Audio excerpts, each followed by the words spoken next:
We're recording. Yeah. Sound check. Yep. Action.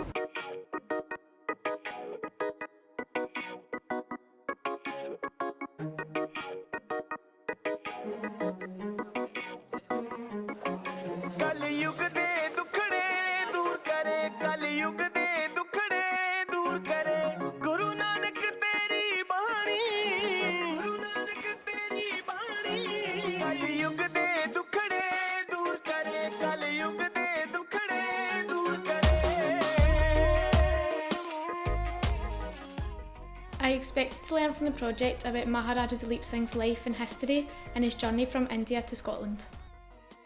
I was hoping to get interviewing skills, being able to use the camera properly, the video camera properly, being able to direct videos that we were doing. I've not really done much camera work, so this is probably the most I've ever done.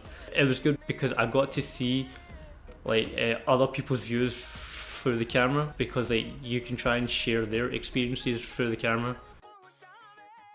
Well, since Edinburgh was the first place we went to as a group, and we went to see the jewellery of Maharaja Duleep Singh, which I didn't know that was there. It was quite important because not a lot of young Sikh children and teenagers know about Maharaja Duleep Singh's jewellery collection, so we were quite lucky enough to see it up close and personal and learn the history behind it.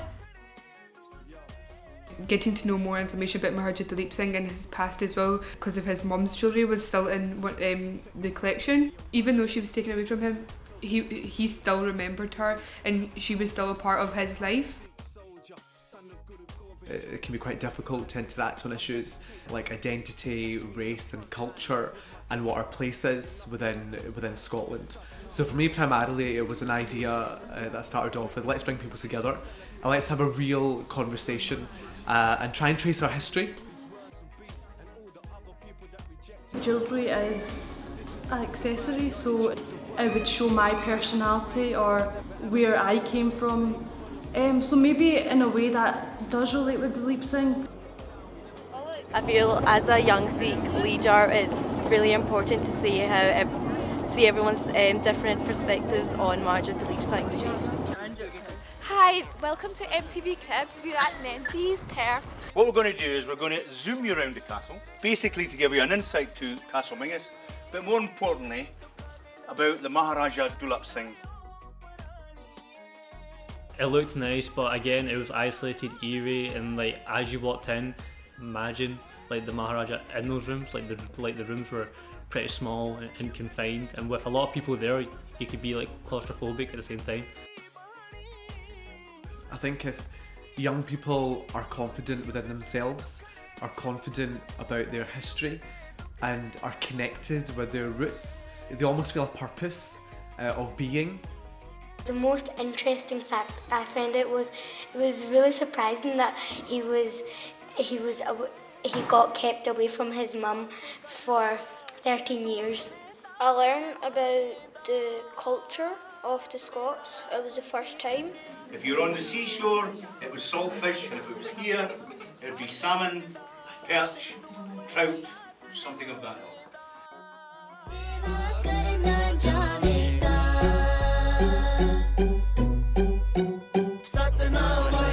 Yeah, how are you? When he left Punjab and he went to a place called Fatehgarh, which was a British cantonment, when he left Lahore at that time, not one Sikh wanted to accompany him. And Logan even, there's documents to support this, and I've got documents in my collection, where Logan says, even to the local Sikh priest, we want to take the priest with us, we want to take a copy of the Guru Granth Sahib with us. That's right, yeah. So the Maharaja's religion is kept up. And not one Sikh wanted to go with him because they thought, hold on, he's leaving the Punjab, they might chop him up or kill him, or God knows what's going to happen to us. So nobody wanted to support him. Meeting up with Peter Bance was actually very extraordinary. I think for a group of young Sikhs to meet a fellow Sikh historian and a Sikh author who's devoted his life to uncovering history which is relevant to all of us was actually quite exceptional. Victor never supported his father. He was the oldest one. Because the boys were never allowed to go to India, but the girls were later on. But Frederick did have a lot of time for his father's religion. Right. He had a fantastic art collection, and he had an Indian gallery built in his house in Blown Alton. Oh wow.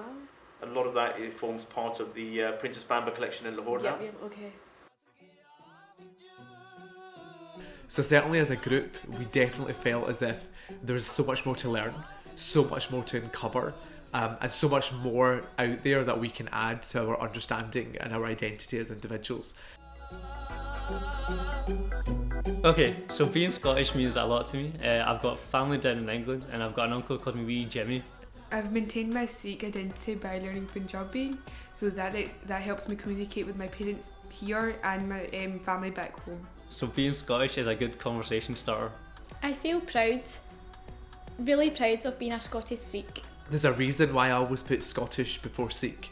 You know, for me, it's a natural synergy of being a Scottish Sikh. Because like they would talk about your Celts, like your Scottish teams and like how bad they do, unfortunately. But you know, this is an uncovering of our identity, and I would hope that others would go on a similar journey and share how they feel their identity interacts with their own culture and with the city or country that they're living in. So my name is Just Gudden, so I had to come up with like jazz. Jazzman was through high school. I don't want to choose, but I don't feel like I am choosing. I feel like I'm a Scottish Sikh. I do get called by my full name occasionally, and I get so surprised. I'm like, is that my name? But yeah, it's good, you know. Like, it's good to hear your own name once in a while.